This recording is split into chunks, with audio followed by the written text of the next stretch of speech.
Hey everyone, welcome back to this very exciting weekend of Script Apart specials. My name's Al Horner, and if you're joining us for the first time, this is typically a podcast about the first draft secrets of great movies and TV shows, in which amazing filmmakers break down their first drafts of beloved screenplays. Not this weekend though. This weekend we're running an event called the Storyteller Sessions. 3 days of career-spanning conversations with seriously game-changing storytellers about their relationships with the page.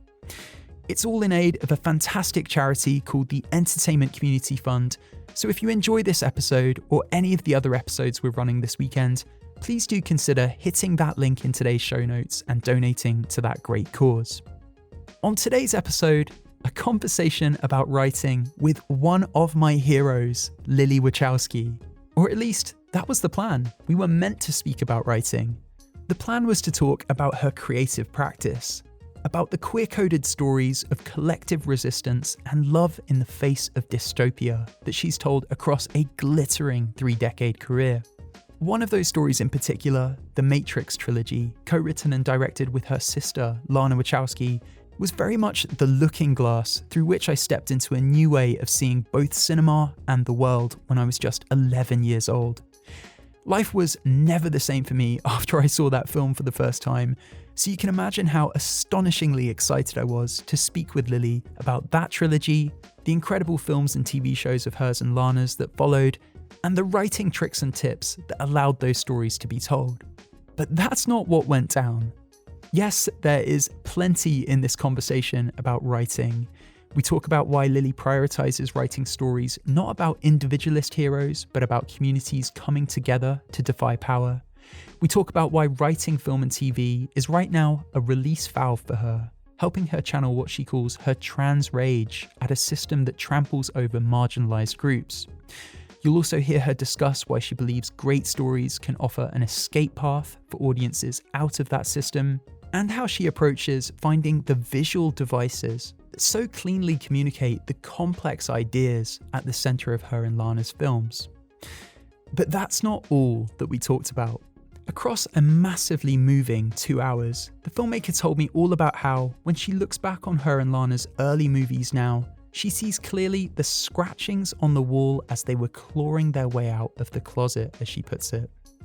She speaks so beautifully and candidly about her experience transitioning, about how she found her way back to herself after a period of burnout that also encompassed the dissolution of a relationship, and the heartache of watching her mother suffer from dementia.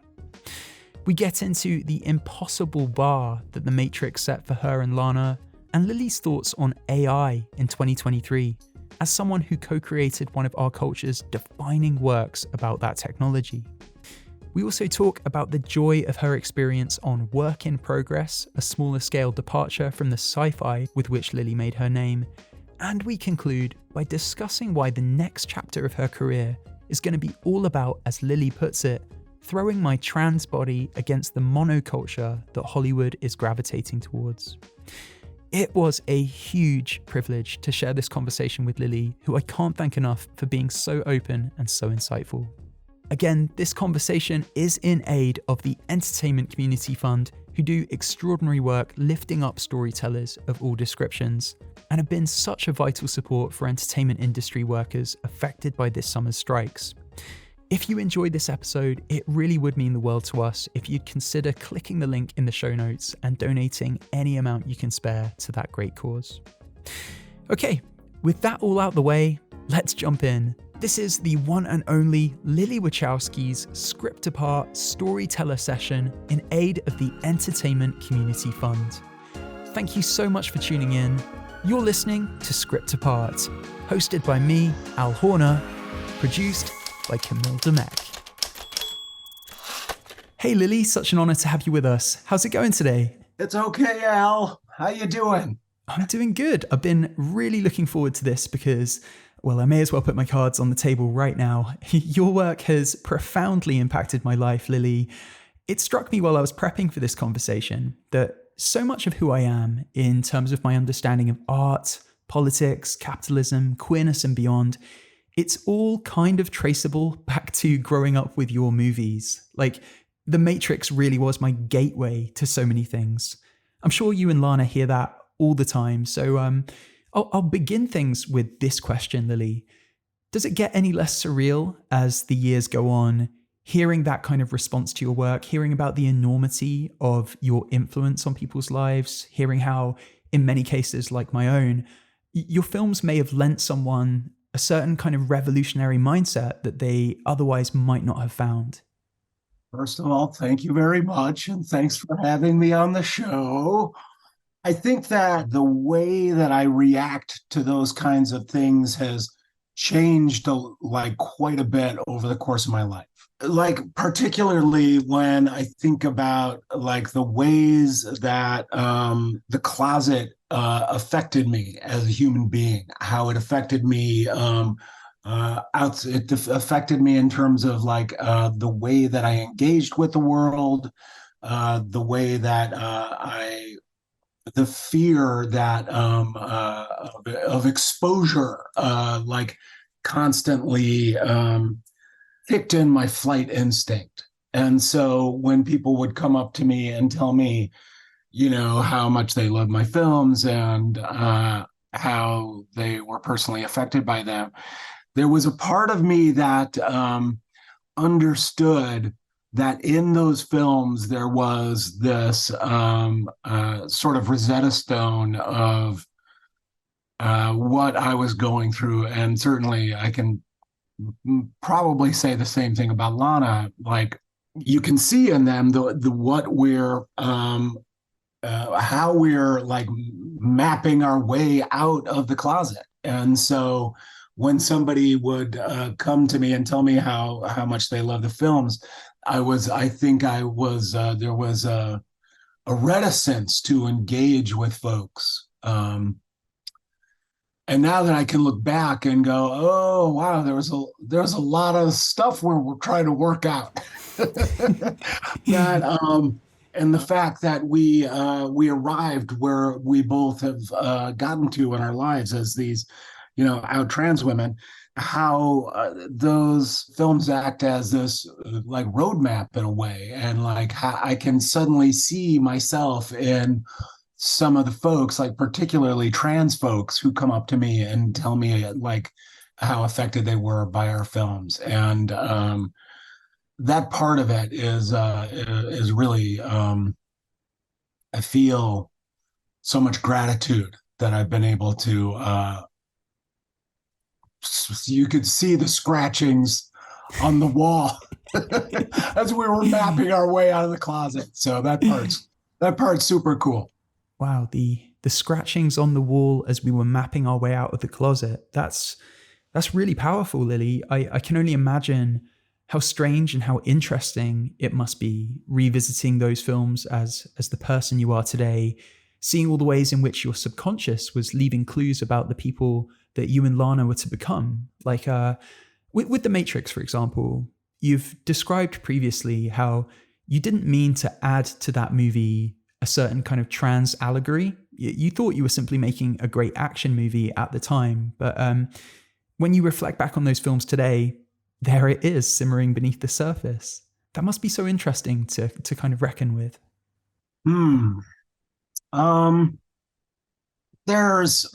So I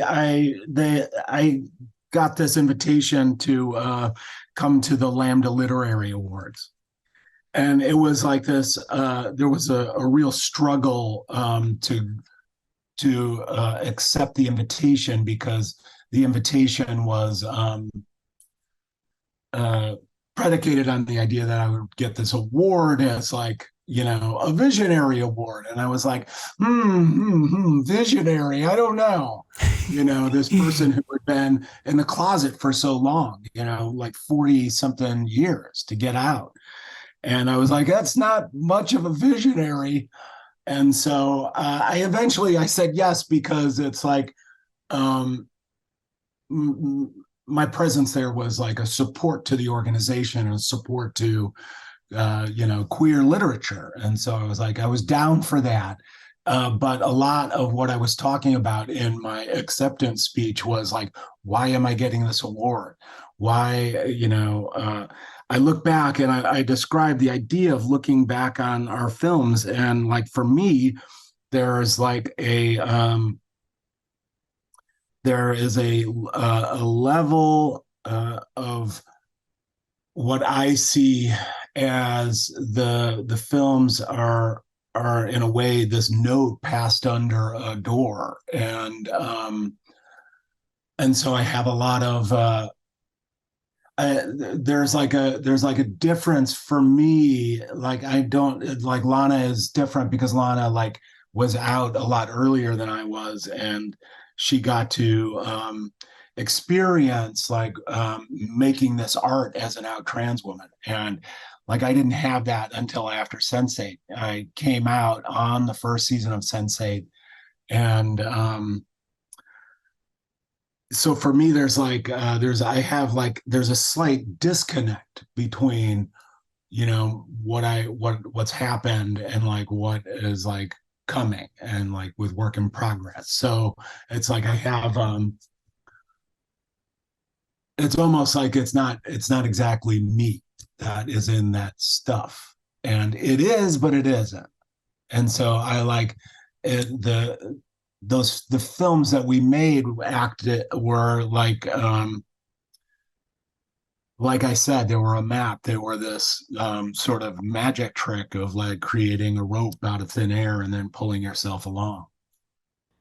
That's a really beautiful way of putting it. So, Lilly, we're talking not long after this summer of industrial action by writers who you've been out supporting. I saw a really great clip of you on the picket line in Chicago recently, talking about the correlation between what the WGA were taking a stand against with that strike and this kind of wider societal problem around, as you put it, the flow of wealth in the world right now.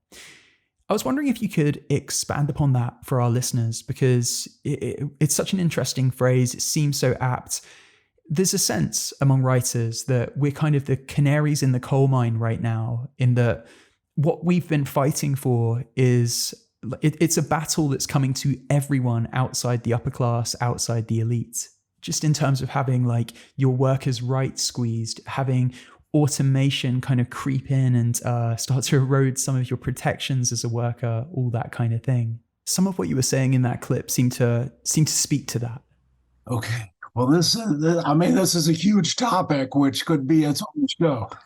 So, the one thing that I would object to in that question is that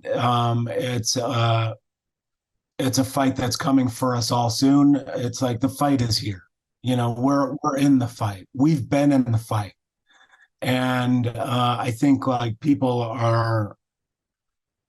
I think we've been inured to this idea of the rugged individual or the nuclear family, that we've like found these ways how we compartmentalize ourselves into these smaller and ever smaller and smaller groups, like down to the individual, right? And so that kind of constant message, that sort of propaganda has created this divide amongst all of humanity, we are on a ball floating in space,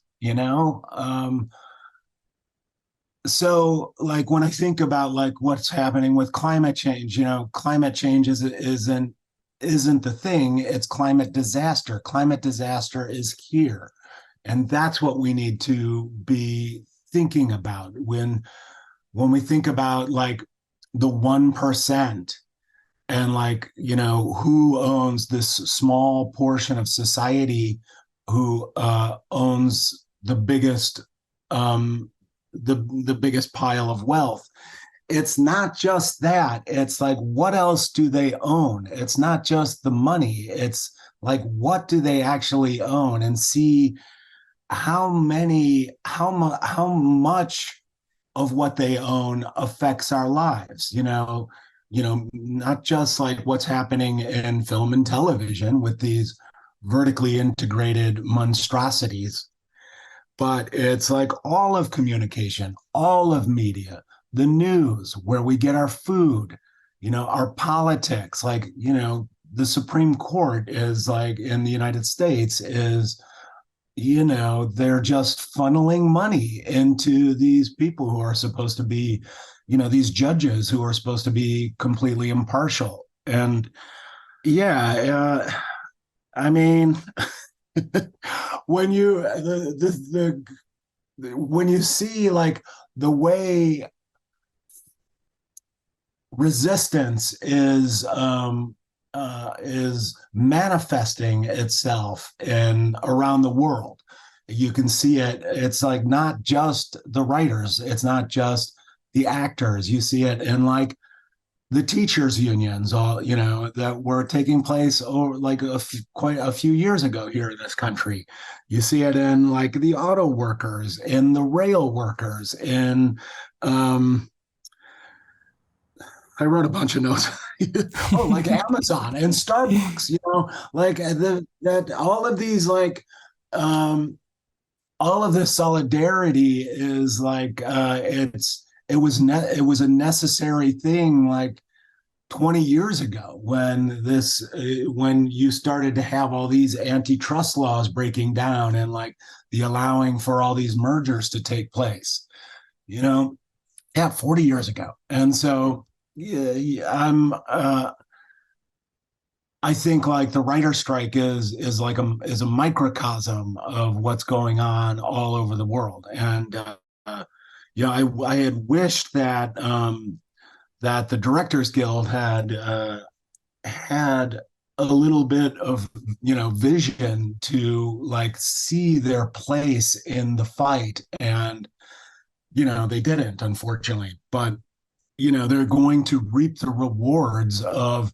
the struggle that and solidarity, the incredible solidarity that the writers had, and IATSE who joined them, and the Teamsters who joined them, and then the actors joined them, and you can see it like bubbling out into like video games and the background artists and all of these other things and visual effects artists. It's just like we're all singing to each other in this like amazing chorus, and we just have to keep our voices as strong as we can for as long as we can. Absolutely. Well, you're of course someone who's written inspiring stories about acts of collective resistance. That's a running theme in your work. So yeah, no surprise to hear that you were moved by the solidarity you saw out there, Lilly.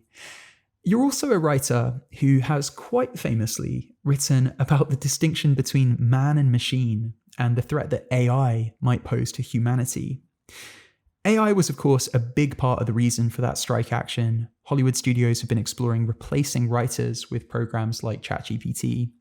So I did want to take just a minute to ask, as somewhat of an expert on this subject matter, what do you make of the kind of slow creep of AI into storytelling, Lilly? How flawed do you think the studio's assumption is that algorithms can replace writers who have lived experience and lived human emotion to pour into their stories? I mean, I think it's a real threat. It's a real thing. And I mean, I'm a person who loves tools. We were in between, from Matrix 1 to the two sequels, we were constantly trying to push technology to do something new, something that hadn't been seen before. And like there were, it didn't come out of a vacuum or anything like that. But there was like a few visual effects artists who were working on this idea of like untethering the camera from, reality. And so like I said, I love a good tool, and as they are so meaningful in the way that filmmakers can express themselves. So when I think about like ChatGPT or OpenAI and what they mean for the industry, it's like they're not tools exactly to help filmmakers tell stories. In my point of view, they're tools for the industry to hoard wealth. They are wealth making tools. They are tools to cut artists out of the process. And I know that it's not like the technology, in the same way that you have bullet time to the visual effects of today with the way that the camera has been untethered, that like took time to get to where visual effects are today. And so the idea that somebody can just like hit a button and pop out a script at this point that's not really realistic. But in 5 years, maybe. And I think like the way that tool would be used would be incremental, and it would be an incremental process to cut the writers out of the equation. In this, like, there's a correlation between like how a director directs a commercial and how a director like shoots a movie. And so like the difference is like in a commercial, you have this like board, like the ad executives, they give you the storyboards. They help you, they point the camera. We want this shot. This is what it should look like. And so I can see a studio just like going, oh yeah, we took, we we punched in some Cameron, we punched in some Cronenberg, and we threw in a little, Robert Rodriguez, and like, here you go, and like make this, and they'll give you the storyboards, or they'll give you a script, and you, the writer, will have to do a polish on it. Here, fix this up. And so you don't get like screenplay by Jane Schmo. You get screenplay by, Warner Scripts. And so like that's the real fear, I think, in the next 5 years. You'll start getting that. And like you can already see it the way the bottom line economics of filmmaking has become this idol, that it's like this informs every decision, like what the bottom line of, how this film is being made, whether this film is being made. It's like, yeah.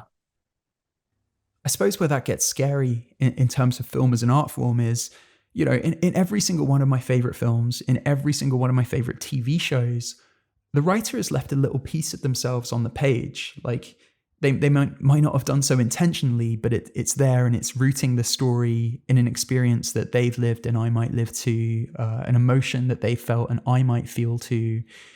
We kind of risk losing that, don't we, by letting AI generate stories? I mean, well, you were just talking a moment ago about how you and Lana were leaving pieces of yourselves in your films back then that you didn't even realize you were leaving, that helped give them their humanity and their emotion. Yeah, I'd say so. Yeah, I mean, our stories are like a culmination of so many things. They're like a culmination of, all of the people in our lives, all of the art we've consumed, all of the and then all of the queerness and all of the transness and all of our experience of being closeted for so long. And like, yeah, for sure. Most definitely. Well, speaking of that culmination, I'd love to kind of go back a little bit and talk about your life, Lilly, and hear a little bit about like where your relationship with storytelling began, and yeah, sort of where some of the seeds for the themes in your work, where they kind of took root and then to eventually blossom years later. So I'm aware that you kind of grew up in Beverly, and I understand that you and Lana would have these epic movie marathons, like orchestrated by your parents who loved cinema. I'm curious, like, was there a particular film from that time that you remember sparking in you that deep need to be a storyteller? Yeah, we we called them, mom and dad called them movie orgies. And so I was so young, I was like, I don't know what an orgy is, but I love it. Yeah, I don't think there's like one film, it was because we saw so much and such like variety. And like there's I think there's like an alchemy to it, that there's a chain reaction that starts to happen when you see so much and you see like the variety of what film can be. So like, when we were growing up, we saw everything, but it was like, there were so many Westerns on that we would watch on like Fraser Thomas, Sunday morning classic, this 3 o'clock, this guy would come on one of the channels here in Chicago, and they'd have like, Robin Hood and all these Westerns and swashbucklers and the Vikings. And we were also watching some Western serials like the Cisco Kid. And then you'd sort of expand your worldview, and it would include like, different genres, like, the horror, like The Blob and King Kong and The Creature from the Black Lagoon. And then you put all those kinds of films, and then you start plopping in these, like, in the movie orgies, we'd go out and see films like Harold and Maude and The King of Hearts and oh, I wrote down another one. Where's Papa? I remember seeing that, and just like these like very adult films, or like with a political, they had more of a political point of view, and they opened our brains up to what film could be, that it just like was this it was just this melting pot of stuff. And like Excalibur, I saw that when I was super young, and my mom, I was like, oh my God. And my mom would be like holding her hand over my head. It was like it was, we were a caricature of a family in a way, but just blown away by it. Yeah. It sounds like you had exposure to other creative disciplines. Like I know that you and Lana, you'd record audio plays on cassette tape, inspired by the Shadow comic books and radio programs. Yes. You wrote and drew comics. There was even High Adventure, which was a 300-page game that you wrote with friends, which sounds really interesting. But ultimately, it was filmmaking that you decided upon as your medium, and that was what you zeroed in on as the main vehicle for your storytelling. Why was that? What was special about film that transcended the other mediums you were kind of dabbling in? I think it has to do with like how established filmmaking was, at that point. It's like 100-year-old medium. I mean, I guess like comics were and are as old in a way, but at the time, I think comics were, have they even ever really escaped the superhero genre? I'm not sure if that's true, but in the 80s, you could see these artists like independent comics that would like rail against the superhero genre, comics by like Dan Close and Harvey Pekar and like Julie Doucette. There's some others that I'm blanking on. But it wasn't like when you compared that to what film could be and like the types of films that could be, like, and I started writing down all these names like David Lynch and Spike Lee and Jane Campion and Ernst Lubitsch and Sergio Leone and John Borman and John Waters. Like, you have this like complete, amazing, amazing variety. It's like I think like that kind of sandbox was like very appealing to us. It's like we would have been happy doing anything as a writer or an artist, like happy to do games. But I think games like particularly are going through a renaissance right now because there's so much variety, and there's something about the communal experience of a game that yeah, I sort of went off the rails there. Sorry. No, it was beautiful. But yeah, so obviously your parents were quite important in exposing you to all this great cinema.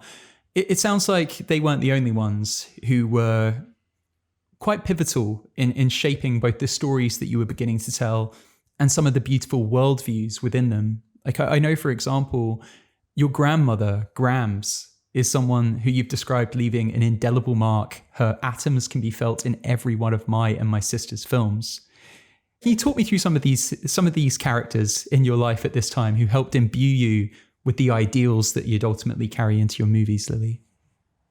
Yeah, I mean, mom and dad, they they're certainly, and mom and dad and my two sisters, they're my two other sisters, Julie and Laura. They're like as much or more in the work that we do. They are, so important to my own becoming. It's like I learned how to be a woman from these two women, my two sisters, and my mom and my grandma and my aunts. My aunt Sandy, who taught me like the joy of games and the joy of play. We would spend our summers out there, and so we would always in Indiana. My mom and dad. We didn't go to camp because like mom and dad were too cheap to put on. There's 4 kids. I mean, I get it. So they would like dump us in Indiana with Sandy and Grams, and we'd play in the lake, and we'd go home and we'd eat pizza and we'd play, or else I would go learn how to golf with my aunt Sandy, or we'd bowl. Good Polish families, we'd all bowl.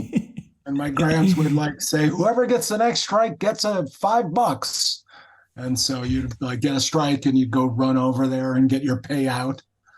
And then I had, all of these strong women were in my life. I have an aunt, Peggy, who was a nurse with my mom, and my world opened up so much because of her, because she was in San Francisco during the height of the AIDS crisis, and all of her friends were dying, and so like that part of the world opened up in this like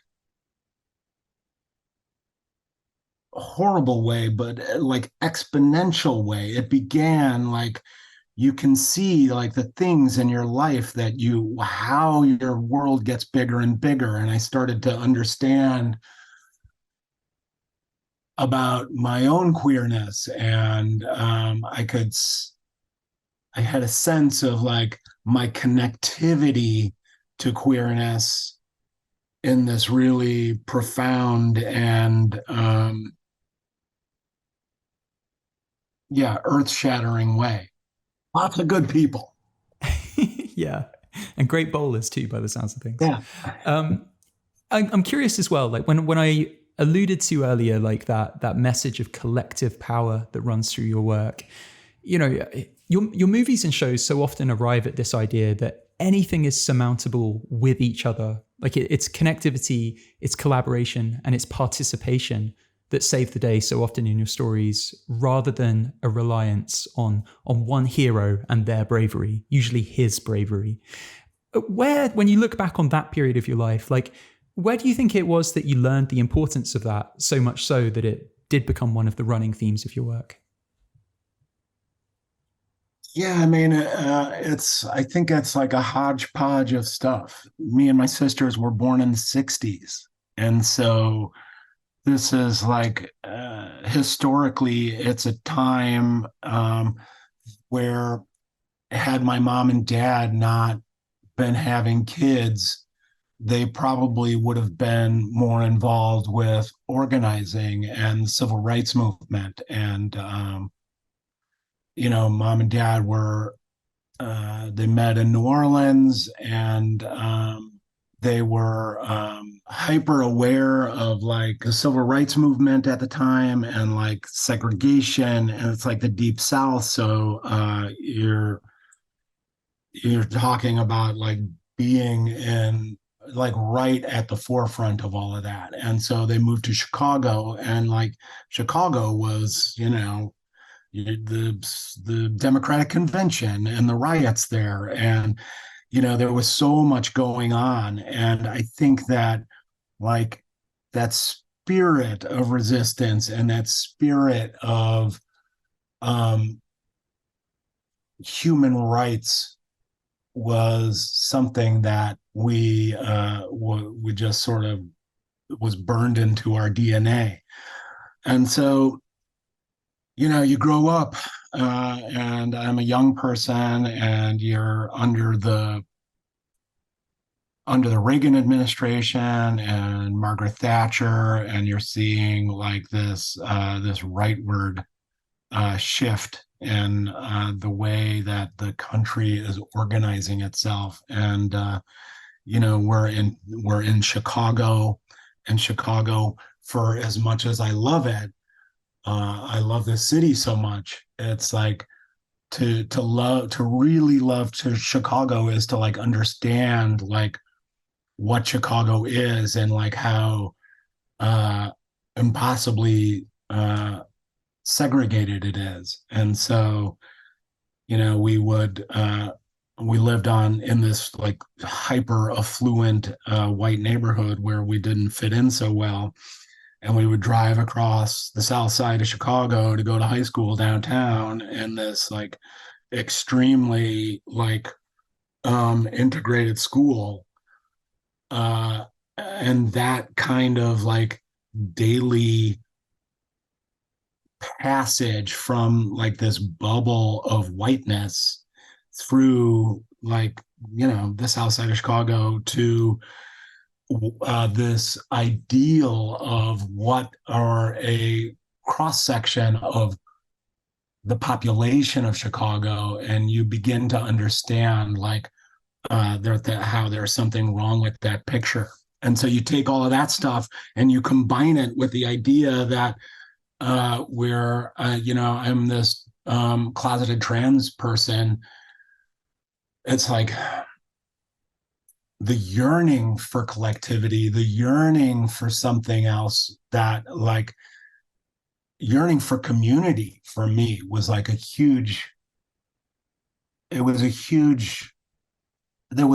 was the hope for myself.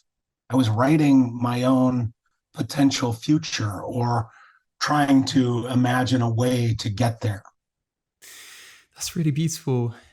It's something you just said about the rightward shift of that time. We are in a rightward shift right now. We have shifted rightwards. And it's interesting, like right now, I'd say as a culture, we're in a moment in terms of cinema of much more in the way of stories of individual heroes rather than collective resistors. Just as an aside, do you think we need more stories about collective resistance right now, because, the fight to stop climate change, the fight against those who want to roll back queer rights, the fight against those who want to limit access to abortion, all of these battles won't be won by one person. They'll be won by collective struggle. So do you think right now, as we sit in the midst of this slide towards fascism, slide towards the right, do you feel like we need fewer of those stories that are like propping up and lionizing one hero, and more stories like Revolutions, I suppose, that does kind of say it's together that we'll beat this? Absolutely. I think art is like hugely influential when it comes to participating in that kind of dialogue with the world.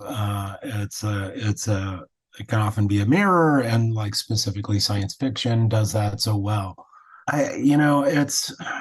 It's a hard question, because it's just like there's so much art that has already been made about collectivity and connectivity, and you can see that like a show like Work in Progress gets pulled off of the streaming service, and it's just like there needs to be, to me, there needs to be a fight we need to include in our fight for the way that this industry, the reshaping of this industry, we need to be able to reclaim our art.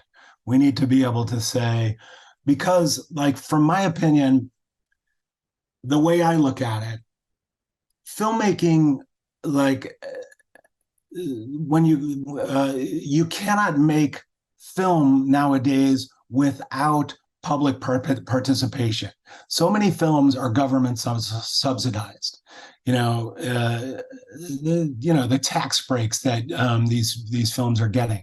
So in a way, that's ours. That's our art, and so we should be able to have access to it. And so we need to include a fight for some sort of nationalized or global data bank, so that we can preserve all of our stories. It's like, I love that quote, you cannot be what you cannot see. And it's like, for me, a queer person, a trans person, it's like those kinds of bits of art and ephemera, I need to be able to get at that kind of stuff, so that I can imagine the world that that I want to live in, And so, yeah, I know I kind of like I took a little tour of a question there, but I guess what I was getting at was that they're not making those kinds of films. It's like, I think that because it is such a capitalist driven model right now, the types of films that you're talking about that we need are going to be fewer and fewer between. But there's still like, you can still find like these amazing like spikes of radical worldviews and stuff like, How to Blow Up a Pipeline. That movie just blew me away. I was just like, and the way that film wrapped up, it was such a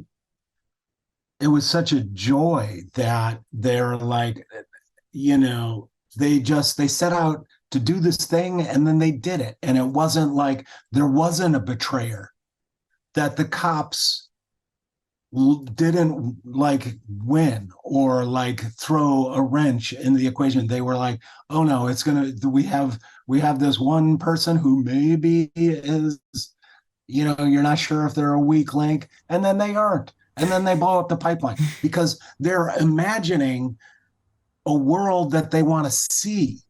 We have to win in the war against climate disaster. We have to. And so that's the ending of the film. or a film like, the show Station 11, like dealing with pandemic. Like that show just blew me away and was so beautiful the way that it ended, and these two people just took these different paths. Both of those filmmakers I reached out to on Twitter, and it was like I'm like obsessively trying to remind myself the themes of my own films, and that connectivity is the thing that's going to save us. And so just like sending those filmmakers a ping and telling them how much their work affected me was that was like the least I could do. And it's like, I yeah, the end.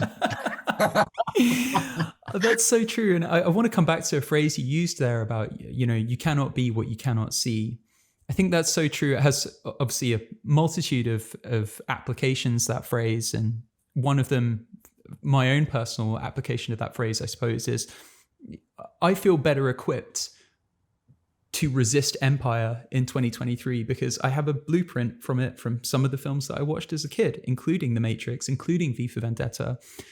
There's a line in Cloud Atlas that I think speaks to the same sentiment. I mean, all credit to David Mitchell here, I suppose, but you brought this line to the screen so beautifully. All boundaries are conventions. One may transcend any convention if only one can first conceive of doing so. I think that's such a special line, and it makes me think about the ways in which film can be like an arena for helping people conceive of new ideas and futures that don't yet exist. Like, as I kind of mentioned, like each and every one of your films, I think, has helped me conceive of ways to resist empire and to ways to live like a different kind of life to the one that I feel like the world often wants me to live. And I don't know that I necessarily would have been able to envision that without seeing it on screen first. Is that kind of part of what drives you, Lily, in your storytelling? Do you see that as a responsibility? Do you want to kind of give people a way of conceiving things that otherwise they may not be able to?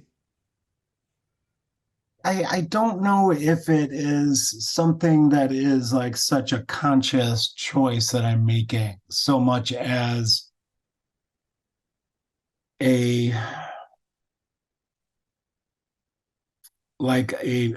mental note reminder stuck on the refrigerator in my brain.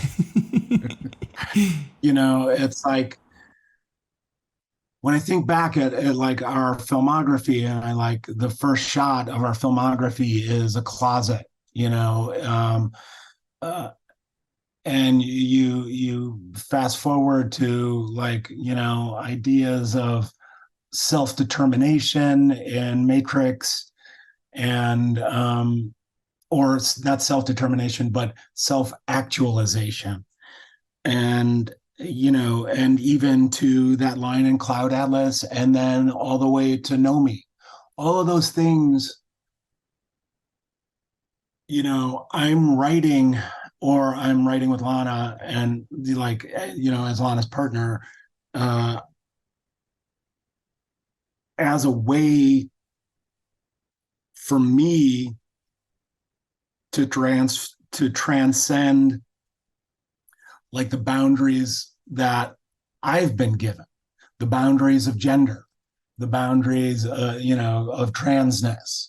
And so it's like, I'm writing it as much for you as I am for me. And it's like I have to constantly remind myself of what my films are about. And they give me as much reason and impetus to engage with folks as anybody else, I guess. So yes.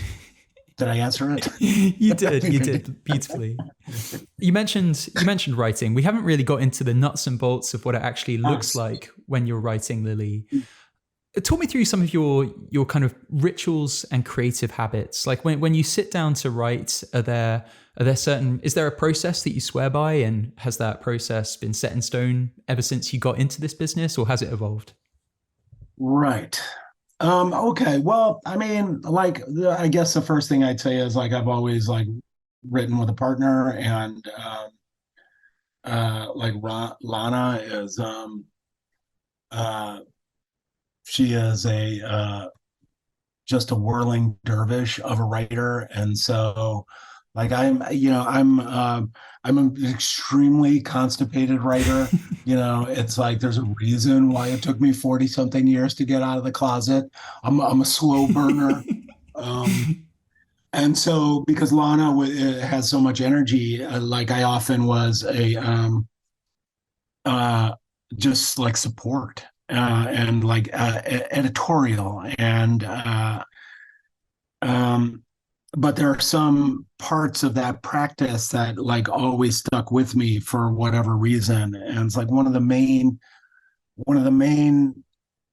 things I'd say that I do that we've always done, and I maintain is like this idea of like scene cards like as a tool.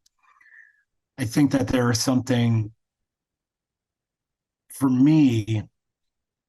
There is a I had a good phrase here. I wrote it down. What was it? Oh, it's there is a visual congruency to the form of film. Wow. These are literally little tiny rectangles, and it's like a film is a mosaic of teeny tiny frames, and so like I can tell there's like a visual equivalency between the two things. It's like when I use scene cards, they take on they take on a collage aspect. There's a collageness to it. It's like when you look around my office, you can see like it's like the collage is the mosaic is a form that I am fascinated by, and because it's like microcosm and macrocosm. There's like a thing that's like small that you can like zoom in on, and then there's a thing that's big that you can zoom out on. And like that part of it, I think is like that feels really good and satisfying to me when I'm like, so there's like this part in like, like I keep notebooks and I write. Sometimes I write longhand, sometimes I write on the computer, less so on the computer. Um, and it's just like the one sort of constant is like how slow I it's hideous. And then if I'm writing in a group, that can go a little faster. It's like the way that I would write with Lana was like completely different with the way that I wrote with progressively bigger writers' rooms from the first season of Work in Progress to the second season. That was three people: me, Abby, and Tim Mason, and then the second season of Work in Progress was like it was like eight people, and so yeah, I mean, but always I was like, we're gonna do this, and we would all like with the big group. It was like we were all staring at this giant spread of cards over the course of the entire season, and so yes. And during that process, like, how would you define the kind of breakdown between what you're conscious of wanting to express in the work versus what you're just going to let, just getting down the story on the page that you want to tell and trusting that there's going to be meaning in there, that there's going to be depth to it, that there are subtle expressions that maybe you haven't consciously reckoned with that are going to insert themselves into the work. Right. I mean, like as I get older, I'm more like the question of why comes up why make this? What is the reason I want to make this? Why do I want to tell this story? What is the thing about this story that makes it important to me? I think like those two things over the course of my life as a filmmaker have flipped, where it was like, I think before it was always like, I want to make something cool and I'm going to put all this like secret stuff in it. And now it's like, I'm like, yeah, I want to make something fun or funny or cool, but like, what do I want to say?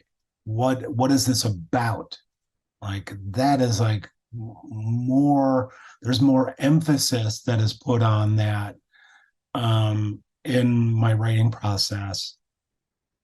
And so, when I think about like what am I writing now? I'm writing about trans rage.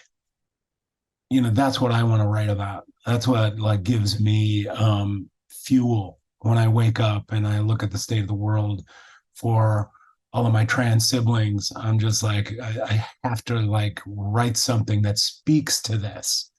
That's like Work in Progress was about that, was about more about the idea of you can't be what you can't see, like this amazing, hilarious, fat queer dyke that Abby is. The fact that there has never been a character portrayed like that was the reason to make it. I was like, I have to make this thing for my friend who I've never seen anything like her on my screen before. And like in that, it became like whenever I think about like subversion and subverting narrative, like anytime I think about putting queer characters in genre, putting trans characters in genre, even like black and brown characters in genre, all of those to me are acts of revolution because they subvert the form in ways that we as an audience haven't seen before. And so like that is like always at the forefront of my whys. And do you get catharsis from that? Like when you write about trans rage, does that help you like exist in the world where you have plenty of reasons to be rageful about the treatment of trans people? Yeah, absolutely. It's a huge salve. Huge. I'm working on this piece and it's like I had just read the two things happen. I saw this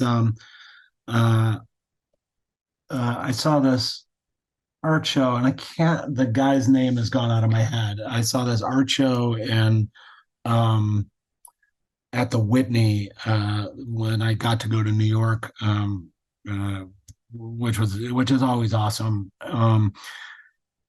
And there was this piece where it was an early version of like these deep fakes, and the deep fake was of like George Bush, W. Bush, and Donald Rumsfeld, and Dick Cheney and Condoleezza Rice, all in these like orange jumpsuits, crying and apologizing for their participation in the Iraq War, the invasion of Iraq.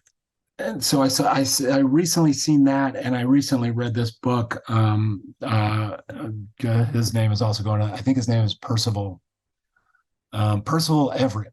I think his name is, and he wrote this book called The Trees. And The Trees is about the ghost of Emmett Till coming back and exacting revenge. And it's like part ghost story, part American Gothic, part like black detective novel, but the writer is writing exactly what he needs to see.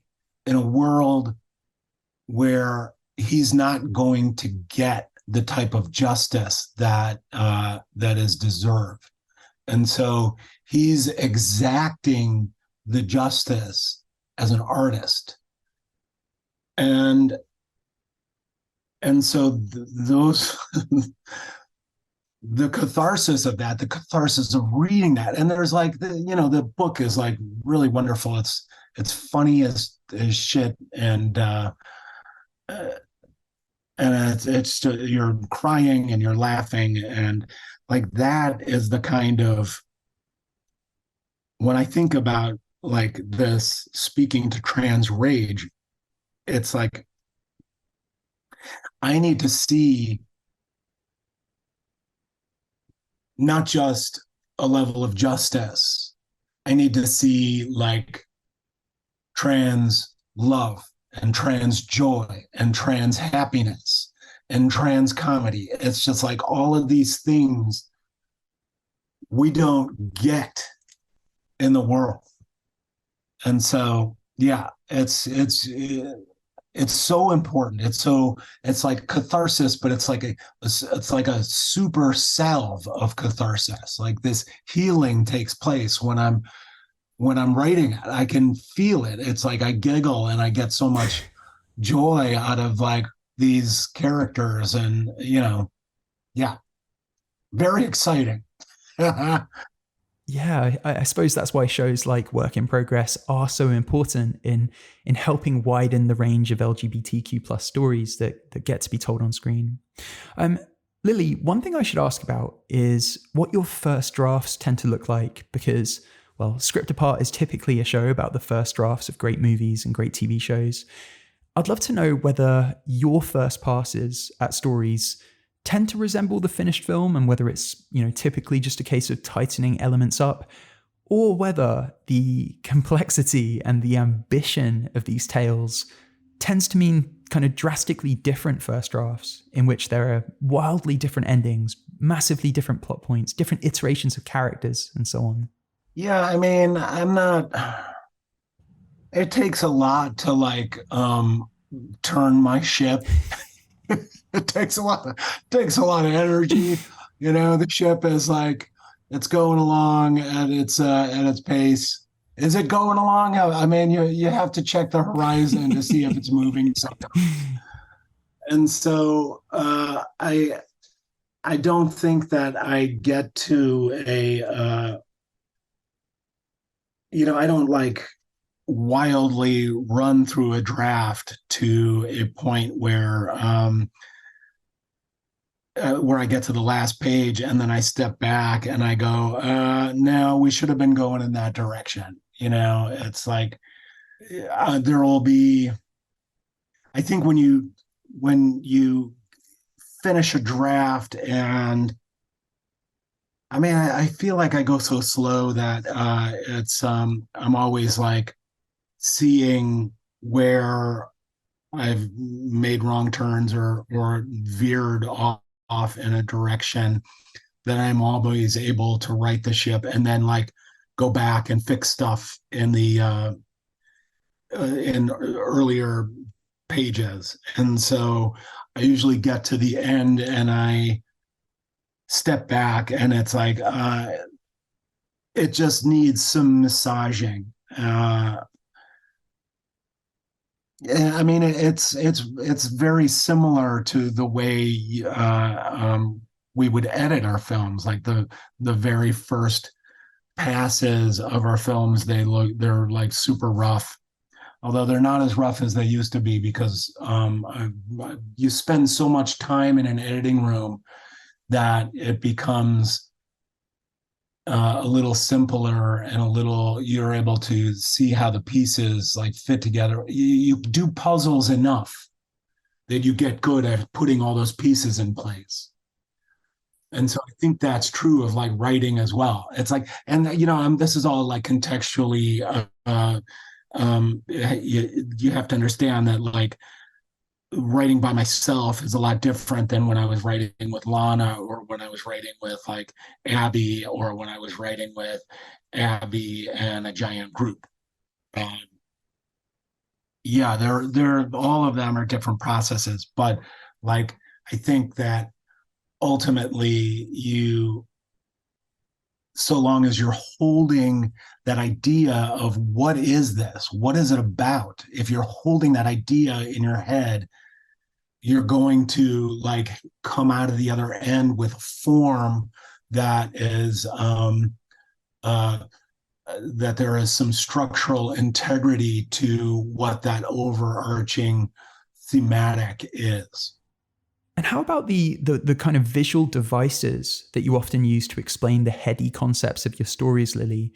Where in the writing process do you tend to find those? Because it's something I'm really in awe of, how often you and Lana are able to take like a very mind-bending intellectual idea and then find a visual way of communicating it that is so simple anyone can wrap their heads around it. Like a great example, I suppose, is the spoon in the Matrix. 11 years old, I was way too young, obviously, to understand simulation theory, but that visual device, there is no spoon, that moment, it kind of made the entire concept of the Matrix make perfect sense to me, even at that young age. Is there a method to how you arrive at these visual devices that are so important in unlocking the big ideas that are contained within your stories? Yeah, I mean, I don't know. I think it's like I think that we were always there's not really a process. It's just like I think like the when you present the question, what is this about? It informs everything, and like uh, you pose the question, and then try to if you were like a good collaborator is going to bring in their co-collaborators, the heads of department on a film, and they're going to pose those questions to those heads of department. And so you're going to get all sorts of different forms of that question exhibiting itself in the way the not just the way the story is told, but way the film looks, from your cinematographer to your production designer to your costume designer to the choices the actors are making. Like that, it's like one of the great things for me about being a filmmaker is you get in the sandbox with all of these different artists and you make this thing together. And so, like, the idea, I mean, it starts with Bound in that closet at the beginning. Like, that is like mine and Lana's subconscious, I want out. That's how that shot ends. It's like it's nothing's clearer than that for these two trans women. Like, and then you like there is no spoon. That is like comes out of the idea of worlds within worlds and these reflections. We were like, we want to put reflections everywhere in this piece. And then Lana had come up with this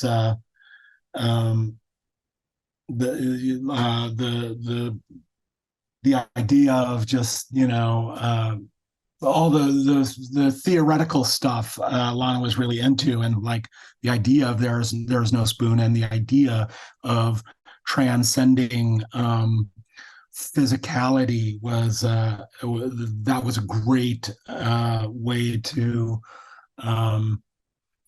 sort of exhibit that. But I mean, like the reflection part was like, yeah, that was just like the idea of like Escher and like worlds within worlds and like, you know, entering in through the looking glass and all of that business. Let me ask a simple question, but quite a big question, Lilly. I'm always curious about the things that writers, even with your level of success, still find challenging about the process and the industry. So Yeah, what would you say is the hardest part of being a storyteller right now? I don't know. That's a good question. I want to I keep like finding myself in these like pockets. Like I went to the socialism conference here in Chicago, and just I'm like extremely interested in organizing and different, like plugging myself into forms of resistance and stuff like that. And one of the themes that kept popping up there, and I know it had come up in some other space that I was in, where the a lot of the folks were talking about movements, and you are if you are not arguing amongst yourself, you're not doing it right. And I think like there is like difficulty as a storyteller to engage outside of your point of view with other points of views. But it is an absolute necessity to the process. And so yeah, I think like that part of it, like it's hard to make something with a collective because there are so many different ways to tell a story. There are so many different points of view and different voices, and like how do you bring all those things together? That's like the difficult part, but it's also like the whole reason why I want to do it. And yeah, that's like, I said this thing about we're all on this ball floating in space. It's like that idea of the we, you zoom out far enough, you can see that we're not able to go anywhere else or do anything else that is going to take away that concept of, we are on this ball and we have to find a way we've got to find a way to coexist, or else it's curtains. That's the struggle. That is the struggle. But what are the moments then that make it worthwhile, that make all the challenges of trying to kind of pull this thing together collectively, like a piece of film, a piece of art? Like what are the moments where it's worth how arduous it can be sometimes? I think that is a thing that's like changed for me over my life. It's like when you're and I think like it was I've like I try to remind myself to refocus why I want to do this, and the reason is not to get to the finished the finished thing, the end. It's not the finish line, it's the making. The making is the most important thing of filmmaking. It's not what happens afterwards and who watches it and the reviews and did I do a Bafo? Those questions, is just like that. It doesn't matter. It's like, what was the journey like?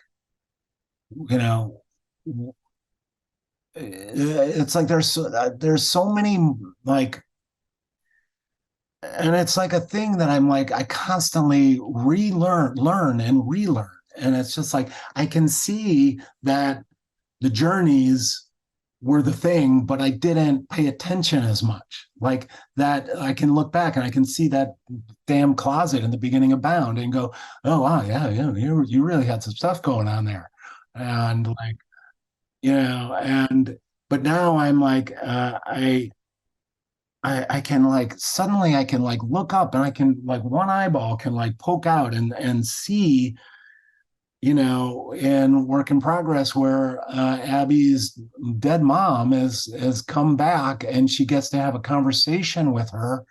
It's like, my mom had just like died.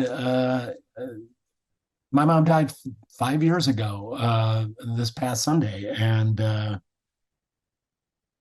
I went into Work in Progress after going through that kind of loss. And in the making of that scene, in the writing, in the writing of it, I was just like, oh yeah, Abby's mom is coming back. We have to have, she's got that box and her mom shows up, and it's there was like so much happening in the world at the time, and like that um that the way George Floyd calling out for his mom, and the idea that all mothers were summoned.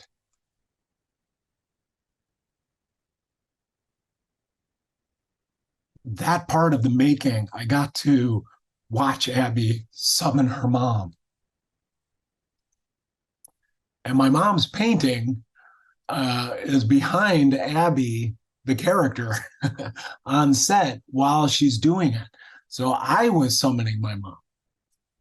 And that was like one of the reasons to make it. And it's like, I want queers to be able to see this show so that they can see themselves, but I'm not that my personal investment isn't anybody who sees something and is affected by my work, my art, like that is like gravy on top of it. Like I get a lot of joy when folks tell me they love my films, and that they've helped them in their life and their journeys. But it's like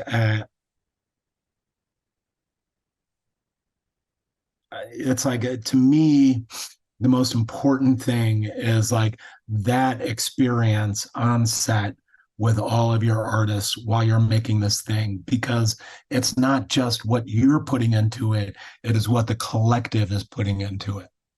And it's like whatever happens after that, I'm it's a gift, but I don't think about that. That's not the reason to make something. Was there like a particular turning point for you in switching that mindset and going from someone who looked for the reward after making a movie and instead started to value more the process of the making of? Was there a particular experience that kind of catalyzed that change? I mean, all of our films were like complex in terms of like the making process and the reaction of our how our films are perceived. Yeah, and yeah, I mean, sometimes, yeah, it's like I can like go through each experience. Like I think like Matrix is like it's a funny I mean, it's an aberration for me and Lana because it's it's like our most successful, like what is the barometer of success? It's like this industry is like, it is so impossibly um capitalist minded that it's like we don't measure success by anything other than what the bottom line is. How much money did it make? So there was like the Matrix came. I mean, there was something funny that happened early on for us because like Bound came out and it got some mixed reviews, a lot of like mixed reviews, and a lot of like you could tell there was a what's the word I'm looking for, ideological reviews that reflected a certain ideology. Like we got a lot of bad reviews because people don't like queerness and lesbians and stuff like that. And the fact that the lesbians won in the end was like probably off-putting to a lot of people. So we got some good reviews, and and then Bound came out, and it was, it was not very successful in terms of box office. Successful from a critical point of view, Roger Ebert and Gene Siskel loved it a lot. So that was something that was cool, only because they were both from Chicago.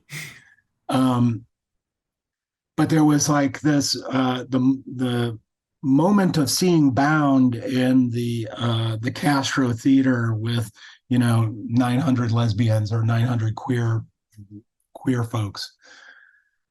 And the way that they responded to the film was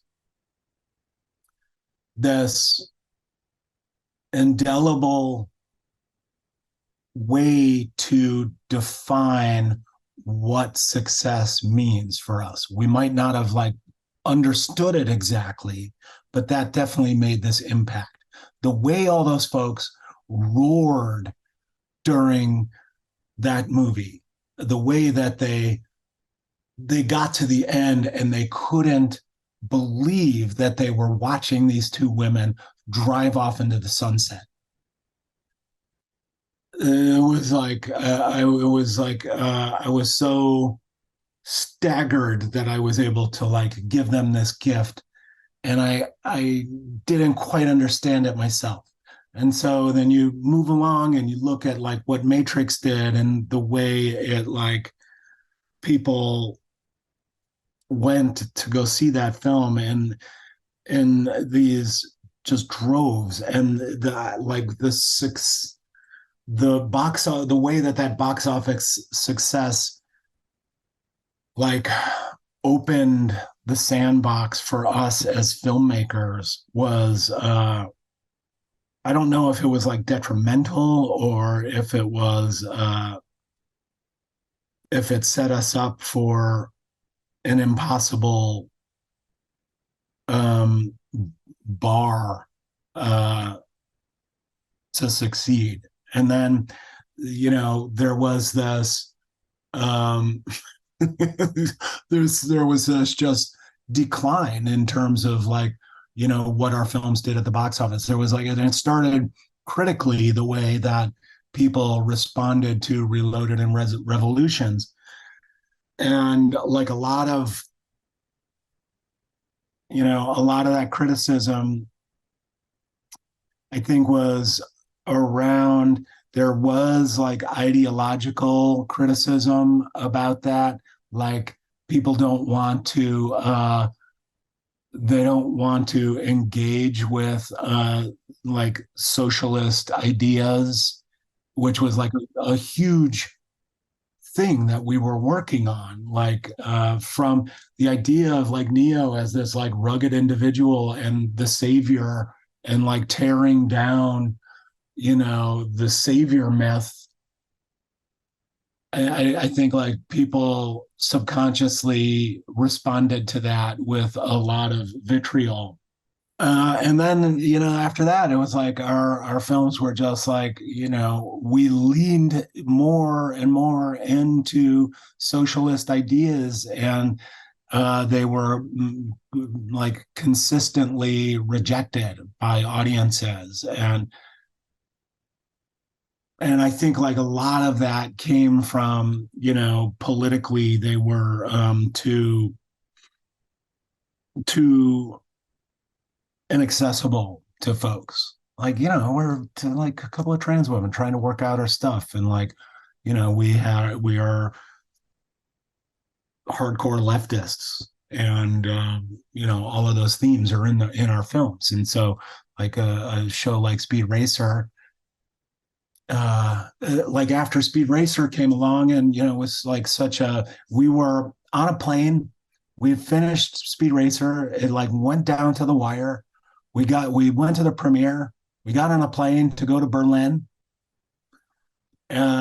because James was getting ready to make Ninja Assassin with Chad Stahelski and Dave Leitch as our stunt coordinators and like leaders of the second unit. And we were coming in there to shoot second unit with them.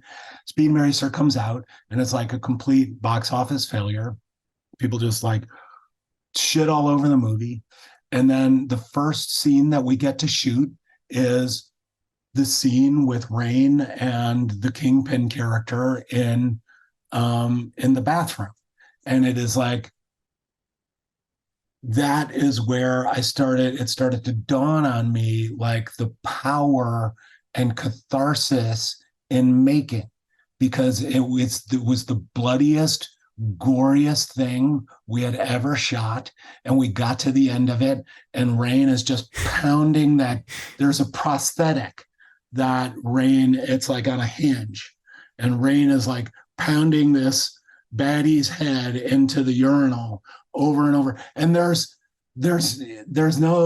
breakaway hasn't been put in there yet. And Rain is just wailing away on this like prosthetic guy's head. And it's just like pounding and pounding and pounding. And we let that shot go and go and go. And there was just like, yeah, it was, it opened new doors into what filmmaking could offer me as an artist. Like the making was like, that part was like, okay, I can see now that from henceforth, there's going to be a shift in the way that where I get my joy. And like that moment, it changed everything for us. We suddenly came out of the darkness after being able to shoot that. And so, yeah, that was a long rambler. I loved it. But I think it was like important to be able to answer that question. No, totally. And I can imagine it's a much more sustainable way to make art, doing it for the intrinsic reason of the doing rather than, well, there's so much that's out of your control in terms of how people will respond to what you create and all those other things. But there is actually, speaking of that, Lily, like there is like a moment in your career, I suppose we should discuss. Like there's an old adage among writers that when you put a story out into the world, it's no longer yours. Like it belongs to the audience and they're liable to interpret it in their own ways. You and Lana had to navigate one of the most extreme forms of that with the way the language and the iconography of the Matrix was kind of co-opted by communities who are polar opposite in terms of their worldview. These are communities who are pretty hateful in their ideologies. Can I ask how you navigated that? Like how you dealt with the fury that it must have prompted in you as someone who, had poured her heart and soul into a film series, only for it to get kind of like ripped away from you. And well, people tried to rip it away from you and deploy that language and that iconography in ways that go against the entire message of your filmmaking. Yeah. I mean, I think it's like something that I still grapple with. It's not, I don't have a pat answer to that. It's like, and it's like, it's complicated because there I didn't feel like I could engage the world. It's like we didn't do interviews for a reason. It's like, we didn't want anybody like probing into not probing too much into the idea of what our films were about.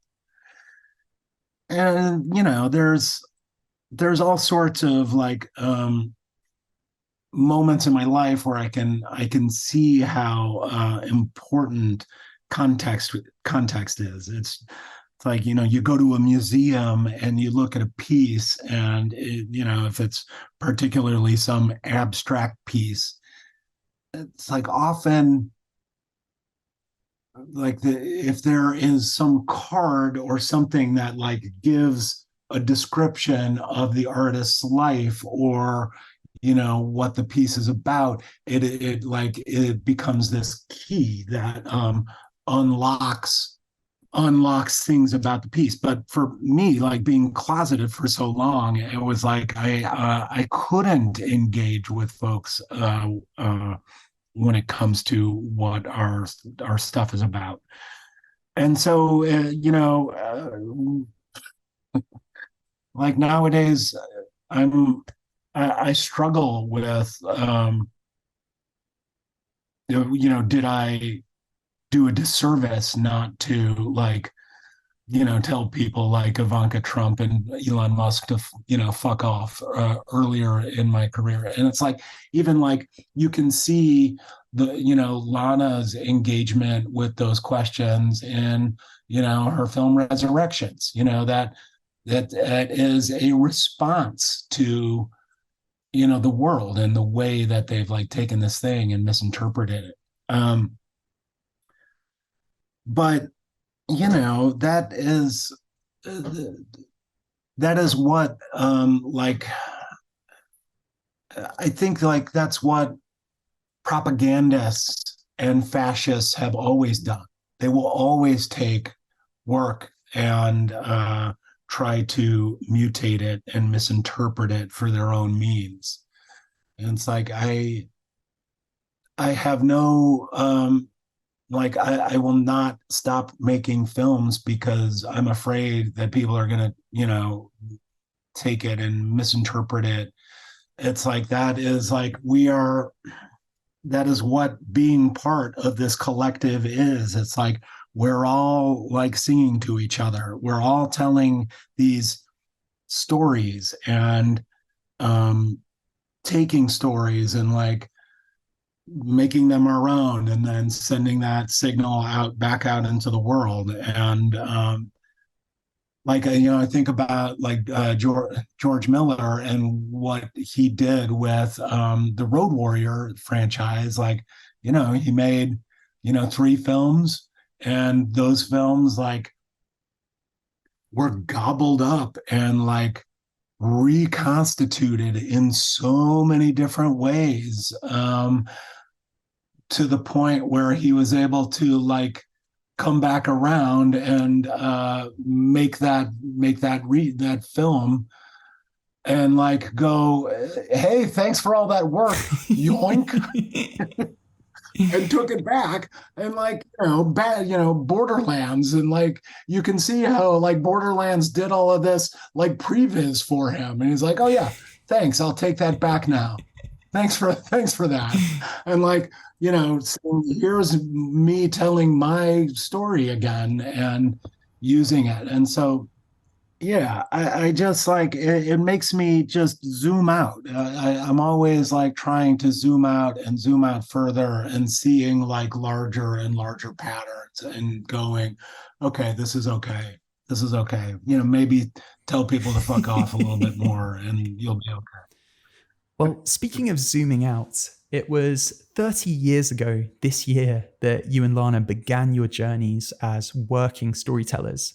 That was when you first landed jobs writing comics for Marvel, and it was afterwards, of course, that you broke into film. That's a long time, and with it, you must have observed a lot of change. And I wanted to ask about the level of positive change that you've witnessed, versus the negative, and how it feeds into something I wonder about often, which is rooted in a scene from the first Matrix. There's a sequence in that film in which Agent Smith has Morpheus chained to a chair, and he's telling him like the history of the Matrix, how the simulated world was designed to resemble the 90s because that was the peak of human civilization, and it was all downhill from there.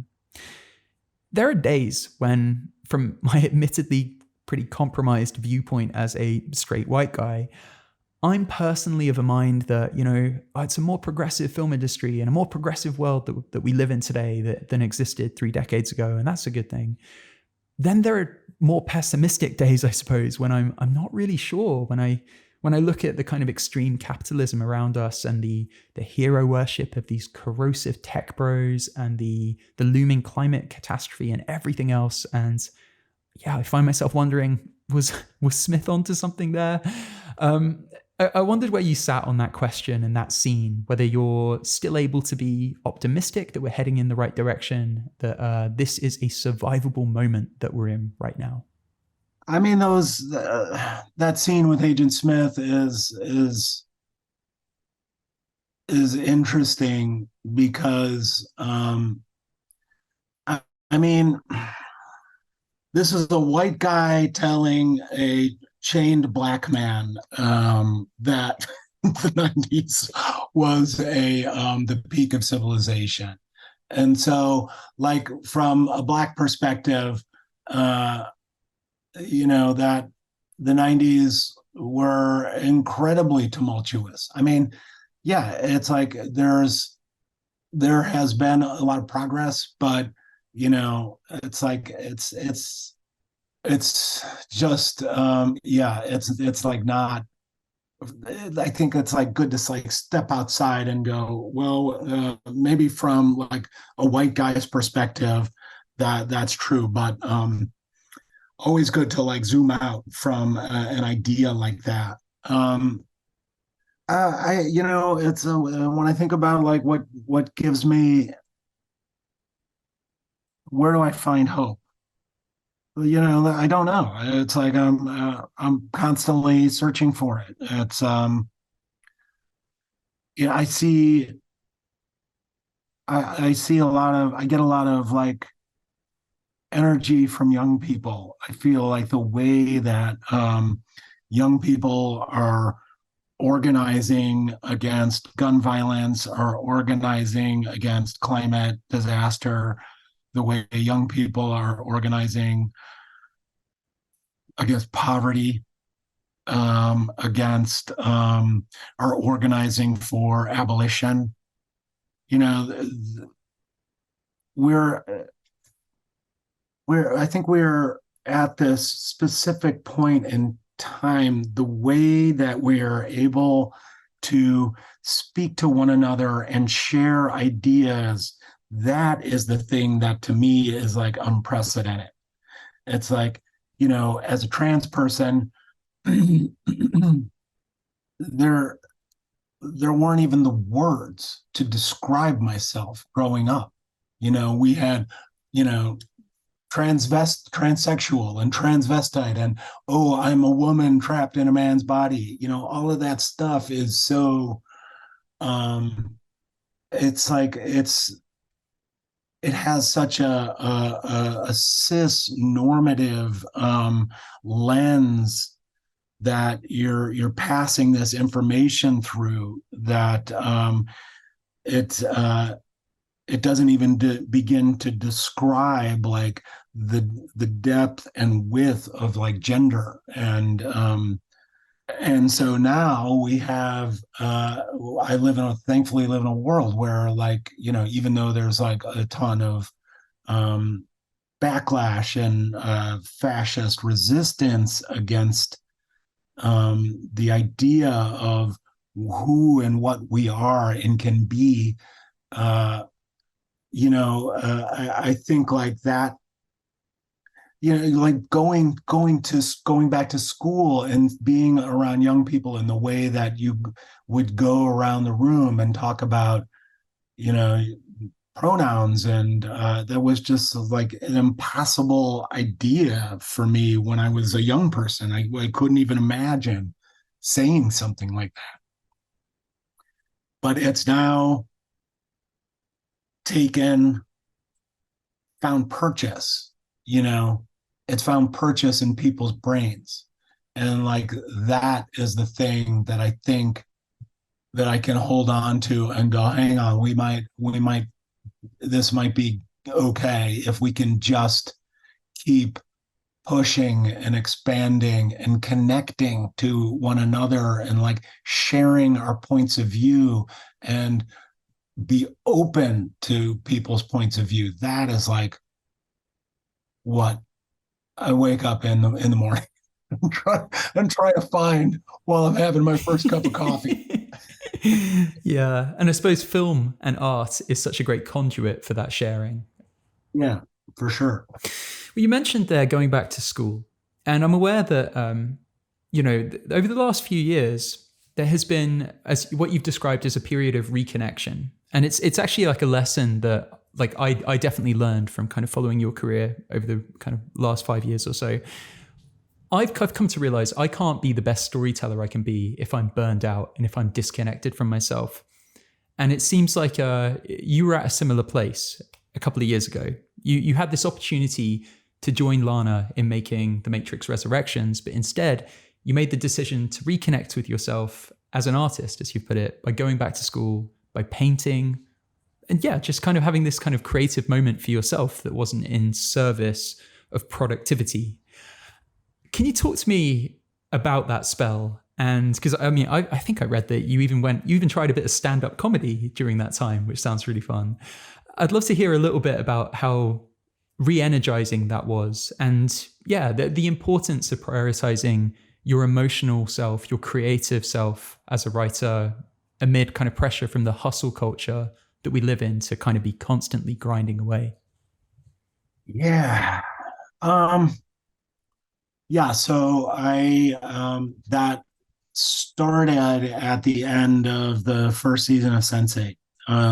We were going through a particularly grueling stretch where we went from Cloud Atlas to Jupiter Ascending to the first season of Sense8, where we would be posting and prepping at the same time.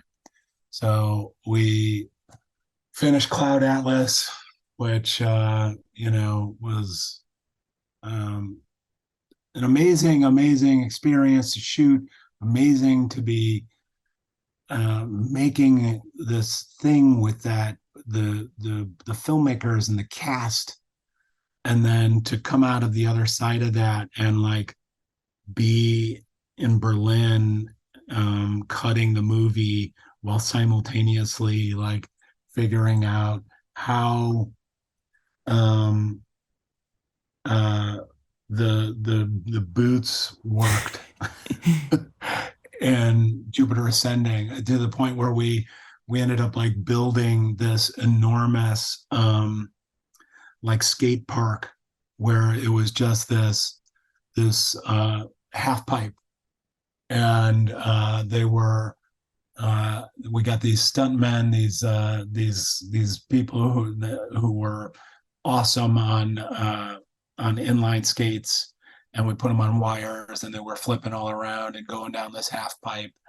And then go, okay, now we're shooting Jupiter Ascending, and oh yeah, by the way, now that you're in post on this, you have to start scouting and like flying all over the world and like go to Bombay.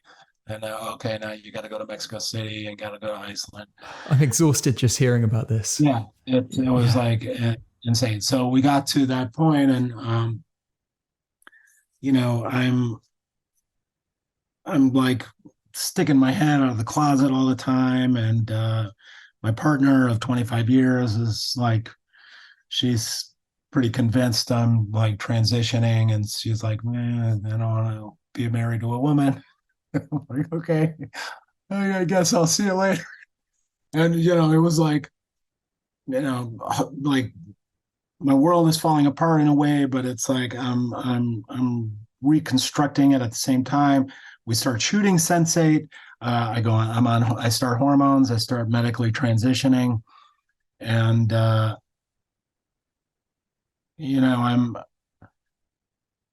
like the shell I've broken out of my egg, and I'm just like kind of sitting in it. my head is sticking out of the egg, and there's this moment during that shoot where I was like extremely keeping to myself, barricading myself in my room a lot. And there was this one time where I went out to dinner with the group of Sense8 actors, and Jamie Clayton comes over to me and she's like, "Okay, tell me what's going on. Tell me everything." And we have this little aside where I just tell her what's going on, and I'm like, I'm on hormones, and I'm separated from my partner, but we're still like best friends, and I'm crying every day when I take a plane flight because we've always traveled together, and I feel that hole in my life. And she was just, the first thing that she said to me was like, "Congratulations," and how happy she was for me. And it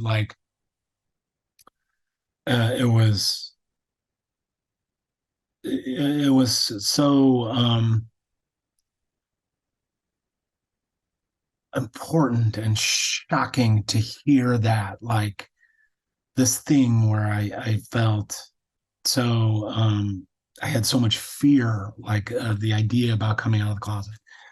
Anyway, so I got to the end of that and I was like, okay, so I know that if I'm going to ride this TV schedule, that I have to, I have to, I have to transition, and I better do it fast. And so I was like, okay, I had to come out. We got to post production, and I was kind of in this habit trail of like the office and my house. And I would go to the office, and I came out to everybody in the office, and everybody was great. And like in these increasingly bigger circles, but always contained. And I got to the end. It was like almost like I was beta testing my gender, and I came out of that, and I was so ground down by the process that I was just like, I wasn't sure if I was going to come back. I wasn't. I had set myself up to be able to, like, okay, I have now this summer before writing starts again, probably. And I just, I was having a hard time as an artist. I was having a hard time in all of my relationships. I think they all like suffered under that period of time, my uh, not just my Elisa, who was my partner. And I think I was longing for a connection beyond like my work family. And so at some point I made a decision to just like walk away, and my mom, and so I was able to like reconnect with my mom and dad. My mom had borderline dementia, and I was able to, like, this period of time was like this super gift where I was able to, like, I started I would help my dad with my mom, and he was like, "Oh, why don't you all go paint together?" And so I started taking my mom's painting class, and then when that was getting too much, so we ended up, like, she finished like her payment period, and then we were just like, I just started taking her to her studio, and we started painting together. It was this great way to reconnect to my mom for this period. And then, I started dating this trans guy, and he was a professor down at SAIC, and he was encouraging me to come and go back to school. And so I did that for a while. And I was able to, like, I started to be able to reconnect to myself as an artist, and like when you paint, it's like you just make a painting, and it's like you can't. Do I make a painting so that it's going to be at a museum? No, it's like you paint to paint the painting. And I was like, that was another way for me to like go, oh, this is about the making.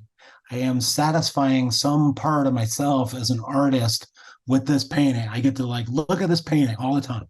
That's like that's me, that duck in the center of all of that turmoil and blood and fire tornadoes is me. That's how I am in the world. That's who I am. And I am like creating the light that I want to be in the world. Yeah, I don't I think I was like going off the tracks a little bit, but yeah. So that really brought, it sounds like that really, painting, it sounds like was a big part in finding your way back to, well, not just to yourself, but a new version of yourself. Yes, for sure. For sure. It's like it's this thing that connects me to myself. It connects me to my mom. That was like my mom and dad like made us they are why I'm an artist. They like showed us the beauty of films. My mom gave me the ability to look at the world in wonder. I like she made us take art classes. She made us like perform in plays. Mom and dad like encouraged all of that in us. And when I paint, I connect to my mom. When I paint, I can connect to my aunt who also likes to paint. And it's just that's why I do it. And where has that led you in terms of who you are now as a storyteller, Lilly? You've mentioned a few times over this conversation projects you're working on at the moment. It's an amazing 3 decades of work that you have already to your name. Like when you look forward into the next chapter of your career, the types of stories you'd still like to tell, what do you see? And where would you like to explore that perhaps has not yet been explored? Okay, so like I cannot emphasize enough what a profound experience working on work in progress was for me. That surrounding myself with queer artists and trans artists and you know people of color, Black and brown folks, and non-binary folks, like just the simple act of like giving people jobs. That like, I mean, I didn't understand. I've never like experienced that to that effect, and so that's like one of the main reasons I'm sticking around in this industry because I see how important it is to center marginalized voices. And it's like, I'm getting to be a certain age where it's like it's as a filmmaker I have to be able to step aside. It's like it's time for new people to come on and like tell us stories, and whatever I can do to facilitate that process with Black and brown folks and with trans folks and queer folks, that's what I want to do. That's why that like gets my motor running. Like even just speaking about it, I'm like excited to do that because the monoculture that like Hollywood is like gravitating towards is the death of all of those voices. And it's like I'm going to like throw my trans body against that as much as I possibly can. I think I know what you mean when you describe the monoculture, but can I just invite you to expand on that a bit more, Lilly? What it is you're describing when you use that phrase?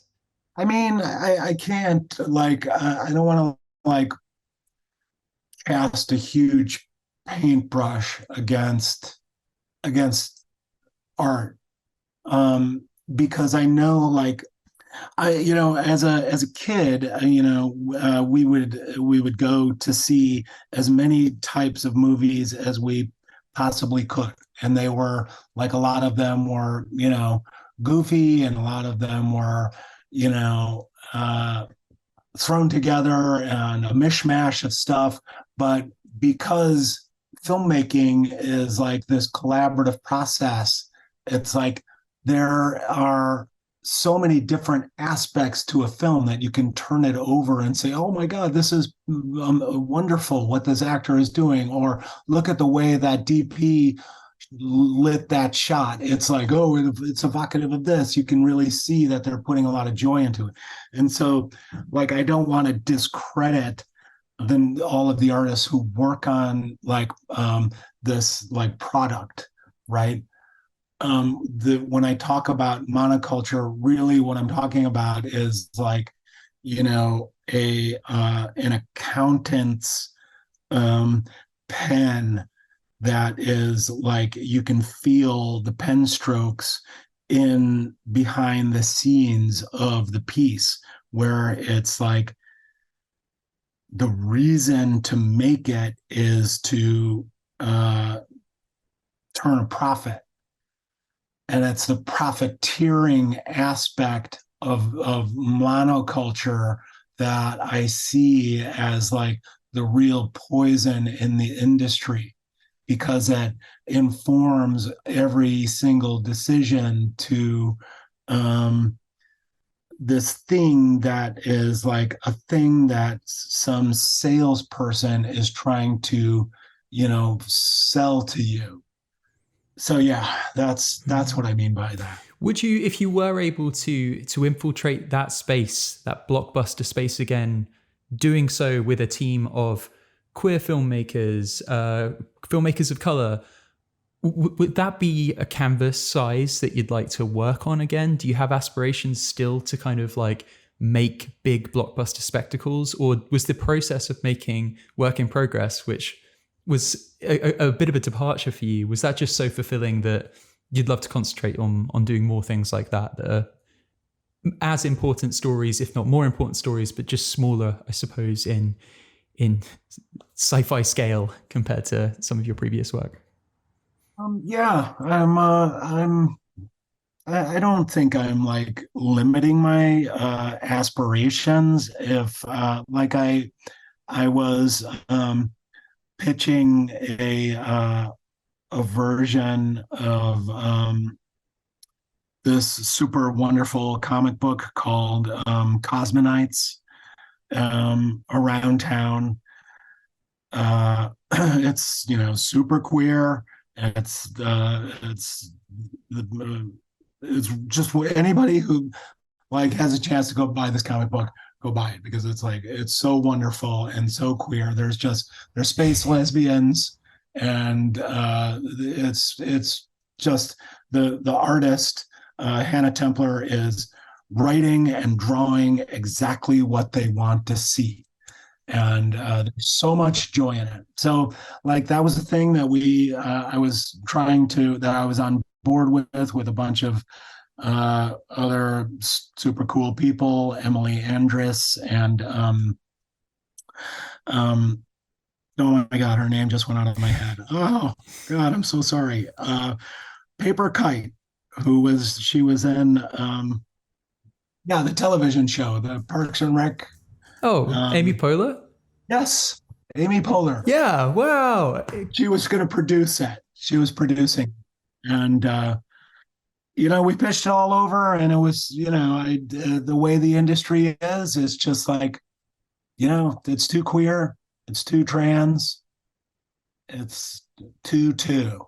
So, I mean, we didn't hear that explicitly from people, but, and we're still pushing to try and get it made, but, it's a thing that is like, was in that level of filmmaking, and like world building. I think that, like, the scale of work in progress is the palette, the canvas size is a little more is a little more manageable in terms of like folks willing to like get Yeah. on board.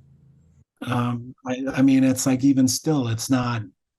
I'm still like having trouble like finding financial partners for queer stuff, and that's just the way the industry is. It's just like, yeah. Amidst that, what is your advice to writers who, who've been so moved by your fight back against like the limitations imposed on queer storytellers and any marginal group? What is your advice for writers who want to join that fight, who are picking up their pens today and want to kind of emulate some of the change that you've enacted on the industry, Lilly? Like the idea that you cannot make art in a vacuum. It's like our voice is a voice of a multitude of folks and artists and relationships that have come before us, right? It's like when I sit down and I try to write something, it's not just me that's writing it, it's all of these like influences that I have. And so, like, what the thing that I think about for, or the advice that I give to myself, that I always have to give to myself, is to lean into that connectivity. We have to be able to stick our head outside of that vacuum as much as we can and find community. We need to find like find connectivity. It's like, I mean, it is part of, it is a microcosm to like a larger scale. Like the only way that we are going to survive is in our connectivity. The only way that our ball in space is going to survive is by connecting to one another, connecting to our humanity. And so, like, I would say that if you like now zoom in to that page, that artist is, that writer is like struggling against, I would make sure that what they would do is like, reach out and try to find community as much as possible, because that's going to like, it's going to open up what that page can be ultimately. That is so beautiful, and such a beautiful place to leave this conversation, Lilly. I've just realized we've been talking for 2 hours. It's flown by. I thought it was like 45 minutes or something. I can't tell you how how fueled I feel by this conversation. It's just been such a delight. Thanks so much, Al. I hope I was good. I hope I was okay. You were fantastic. Yeah, no, I can't thank you enough for doing this. And I'm sure all our listeners share that sentiment. So thank you so much for coming on Script Apart, this storyteller session. And we really do appreciate it, Lilly. My pleasure. Bye, everybody. You've been listening to Script Apart. Thank you so much for tuning in. A reminder that if you want to help the show continue to grow, you can join us on Patreon by visiting patreon.com/scriptapart or clicking the link in today's show notes. Thanks again for joining us. We'll see you next time.